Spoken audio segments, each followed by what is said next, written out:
ఆయన మనకు నాయకుడు. ఒక్కసారి ఆలోచన చెయ్యండి.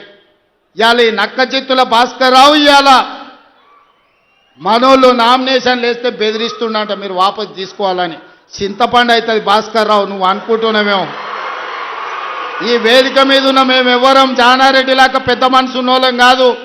చింతపండు అవుతుంది నువ్వు అనుకుంటున్నావో, నీ తెలివితేటలన్నీ కత్తిపెట్టు, పోతావు మళ్ళా ఖమ్మం ఇట్లకెళ్ళ కూడా ఉండవు. నువ్వేదో తెలివితేటలు అనుకొని ఇక్కడ ఉన్నోళ్ళని బెదిరిస్తా.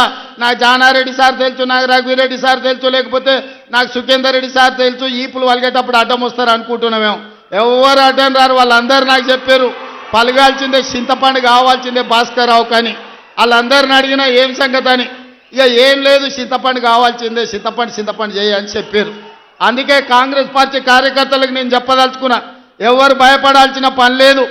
ఇట్లాంటి నక్క చిత్తులో చాలా మంది వస్తుంటారు. ఈ వినయాలన్నీ మన దగ్గర వనికిరావు. నమ్మి ఎమ్మెల్యేని చేస్తే నాగార్జున సాగర్ ఉప ఎన్నికలు జానారెడ్డిని ఓడగొట్టడానికి ఇల్లు తిరిగిండు.